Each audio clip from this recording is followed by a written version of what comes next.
All right, here we are for chapter 70. You remember at the end of the last chapter, someone has come to visit Mr. Montague and we don't know who it is.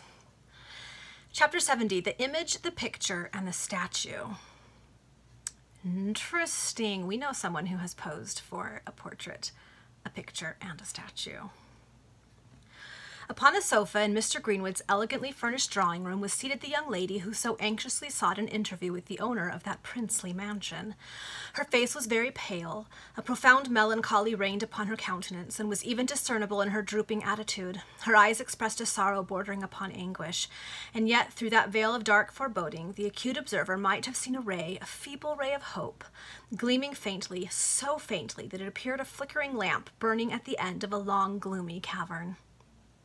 Her elbow rested upon one end of the sofa, and her forehead was supported upon her hand when Greenwood entered the room. The doors of that luxurious dwelling moved so noiselessly upon their hinges, and the carpets spread upon the floor were so thick that not a sound either of door or footstep announced to that pale and mournful girl the approach of the man whom she so deeply longed to see. He was close by her, ere she was aware of his presence. With a start she raised her head and gazed steadfastly upon his countenance, but her tongue clave to the roof of her mouth and refused utterance to the name which she would soon have spoken. "Ellen," said Greenwood, his eyes met hers, "what has brought you thither?" "I thought it might have been Ellen." "Can you not imagine it possible that I should wish to see you again?" answered Miss Monroe, for she was Mr. Greenwood's visitor upon the present occasion. "But why so much mystery, Ellen? Why refuse to give the servant your name? Why adopt a course which cannot fail to render your visit a matter of suspicion to my household?" said Greenwood somewhat impatiently. Forgive me if I have done wrong," exclaimed Ellen, the tears gushing to her eyes. "Alas, misfortunes have rendered me so suspicious of human nature that I feared lest you should refuse to see me, that you would consider me importunate. Well, Ellen, do not cry. That is foolish. I'm not angry now. So cheer up. Tell me what I can serve thee." As Greenwood uttered these words, he seated himself upon the sofa by the side of the young lady and took her hand. We cannot say that her tears had moved him, for his was a heart that was moved by nothing regarding another. But she had looked pretty as she wept, and her eyes glanced through their tears toward him, and the apparent kindness of his manner was the mechanical impulse of the libertine. "Oh, if you would only smile thus upon me now and then," murmured Ellen, gazing tenderly upon him, "how much of the sorrow of this life would disappear from my eyes." "How can one gifted with such charms as you be unhappy?" exclaimed Greenwood. "What, do you imagine that beauty constitutes felicity?" cried Ellen in an impassioned tone. "Are not the loveliest flowers exposed to the nipping frosts as well as the rank and poisonous weed? Do not clouds obscure the brightest stars as well as those of a pale and sickly luster? You ask me if I can be unhappy? Alas, it is now long, long since I knew what perfect happiness was. I need not tell you, how my father's fortune was swept away, but I may detail to you the miseries which the loss of it raised up around me and him, and chiefly me." "But why dwell upon so sad a theme, Ellen? Did you come hither to divert me with a narrative of sorrows which must now be past, since, according to what I have heard, your father and yourself have found an asylum?" "At Markham Place," added Miss Monroe emphatically. "Yes, we have found an asylum there in the house of the individual whom my father's speculations and your agency—" Speak not of that, I conjure you," lustily exclaimed Greenwood. "Tell me, Ellen, tell me, you have not breathed a word to your father nor to that young man?" "No, not for worlds," cried Ellen with a shudder. Then, after a pause, during which she appeared to reflect deeply, she said, "But you ask me why I wish to narrate to you the history of all the miseries I have endured for 2 long years and upwards.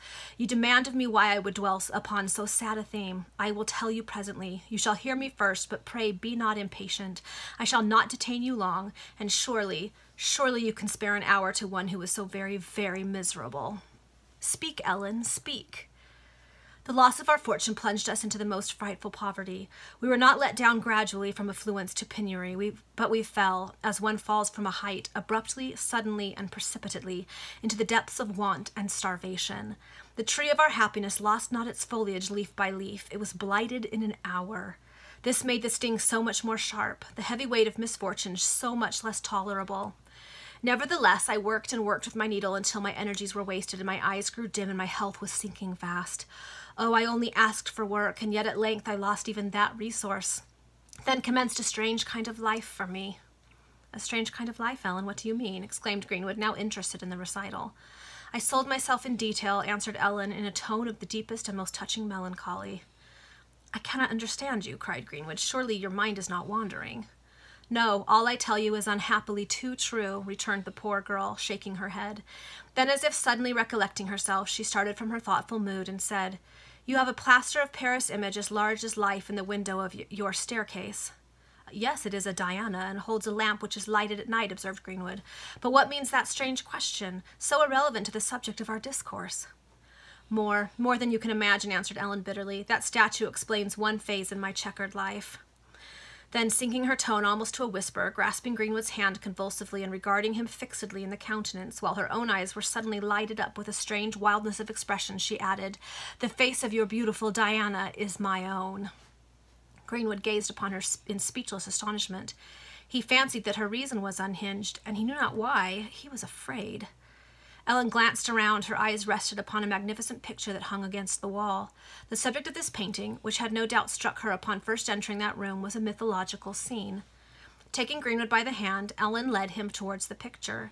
Do you see anything that strikes you strangely there? She said, pointing toward the work of art.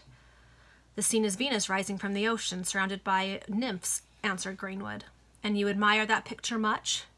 Yes, much, or else I should not have purchased it. Then you have unwittingly admired me, exclaimed Venus, for the face of your Venus is my own. Greenwood gazed earnestly upon the picture for a few moments, then turning towards Ellen, he cried, It is true. There are your eyes, your mouth, your smile, your forehead, your very hair. How strange that I never noticed this before. But no, it is a dream. It is a mere coincidence. Tell me, how could this have taken place? Speak, is it not a mere delusion, an accidental resemblance which you noticed on entering this room? Come with me, said Ellen in a soft and melancholy tone. Still retaining him by the hand, she led him into the landing place, communicating with the drawing room and leading to the stairs. A magnificent marble statue of a female, as large as life, stood in one corner. The model was naked down to the waist, one hand gracefully sustaining the drapery which enveloped the lower part of the form. Whence did you obtain that statue? Demanded Ellen, pointing toward the object of her inquiry. The ruin of a family long reputed rich caused the sale of all their effects, answered Greenwood, and I purchased that statue, amongst other objects of value which were sold for a mere trifle. The lady has paid dearly for her vanity, cried Ellen. Her fate, or rather the fate of her statue, is a just reward for the contempt, the scorn, the withering scorn with which she treated me when I implored her to take me into her service. What do you mean, Ellen? I mean that the bust of your marble statue is my own, answered the young lady, casting down her eyes and blushing deeply. Another enigma, cried Greenwood. They returned to the drawing-room and resumed their seats upon the sofa. A long pause ensued. Will you tell me, Ellen, at length exclaimed Greenwood, deeply struck by all he had heard and seen within the last half-hour. Will you tell me, Ellen, whether you have lost your reason or I am dreaming? Lost my reason, repeated Ellen with fearful bitterness of tone. No, that were perhaps a blessing, and naught save misery awaits me. But the image, the picture, and the statue, exclaimed Greenwood impatiently. They are emblems of phases in my life, answered Ellen. I told you where now that my father and myself were reduced to the very lowest depths of poverty, and yet we could not die. At least I could not see that poor white-haired tottering old man perish by inches, die the death of starvation. Oh no, that was too horrible. I cried for bread, and there was one, an old hag, you know her. Go on, who offered me bread for myself, bread for my father, upon strange and wild conditions. In a word, I sold myself in detail. Again that strange phrase, said Greenwood. What mean you, Ellen? I mean that I sold my face to the statuary, my likeness to the artist, my bust to the sculptor, my whole form to the photographer, and, repeated Greenwood, strangely excited, and my virtue to you, added the young woman, whose tone, as she enumerated these sacrifices, had gradually risen from a low whisper to the wildness of despair. I thought that's what had happened. Ah, now I understand, said Greenwood, whose iron heart was for a moment touched. How horrible. Horrible indeed, said Ellen, but what other women sell first, I sold last. What others give in a moment of delirium and in an excess of burning ardent passion, I coolly and deliberately exchanged for the price of bread. But you know this saddest episode in my strange history.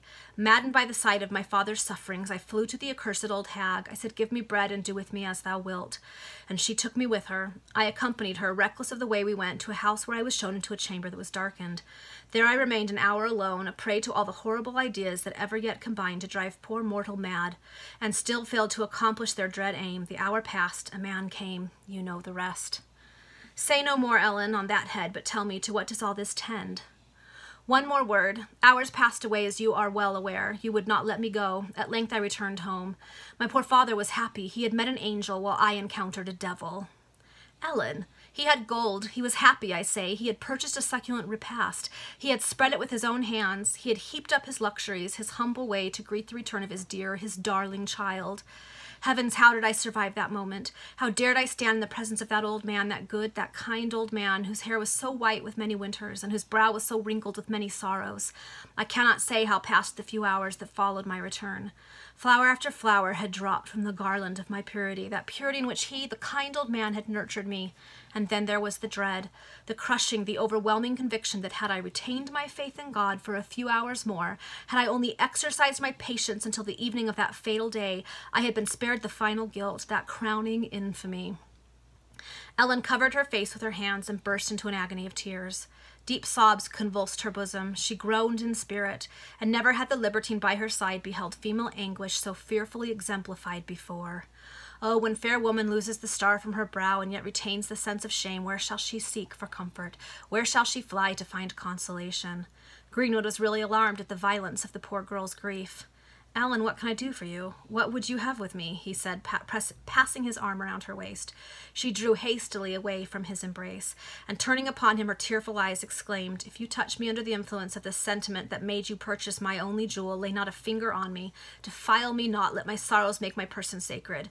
But if you entertain one spark of feeling, one single idea of honor, do me justice, resign me not to despair." Do you justice, Ellen? Yes, do me justice, for I was pure and spotless till wanton misery threw me into your arms, continued Ellen in an impassioned tone.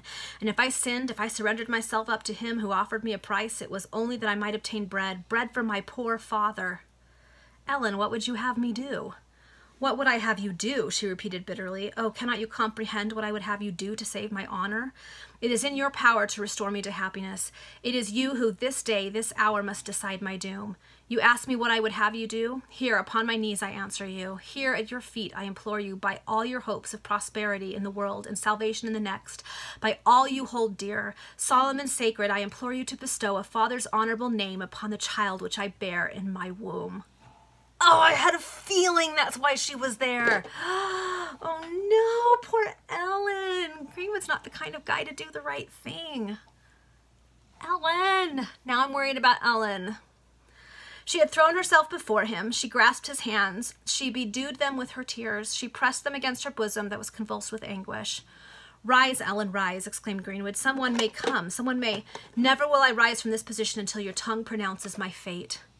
You cannot mean that you should marry me, exclaimed Ellen. Yes, that is the prayer which I now offer to you. Oh, if you will but restore me to the path of honor, I will be your slave.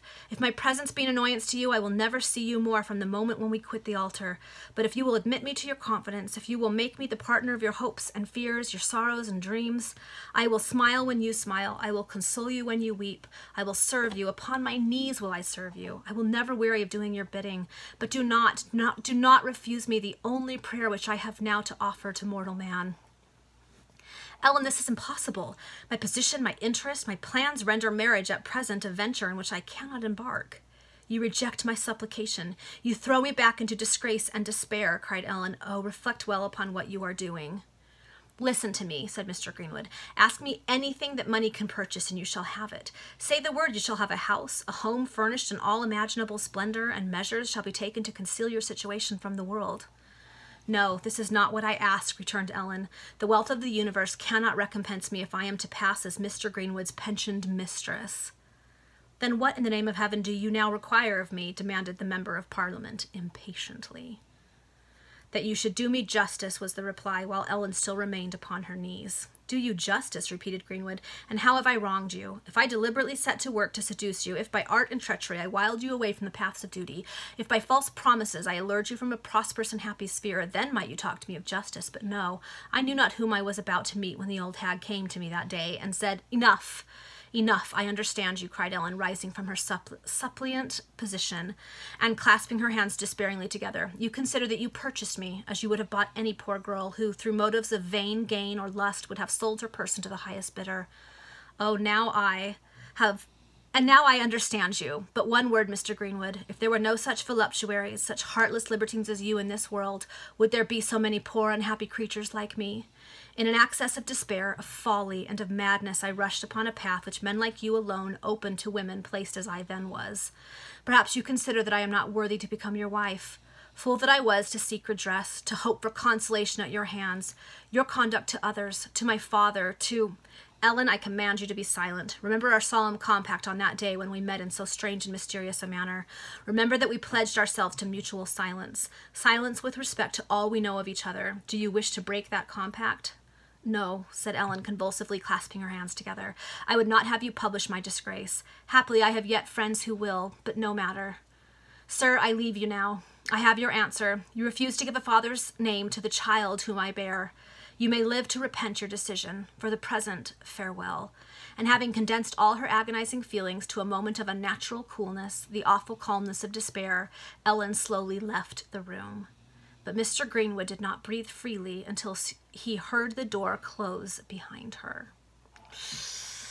Okay, worried about Ellen, but really intrigued by how often the author popped in the warning that Greenwood would live to regret it, that this would somehow be part of his undoing.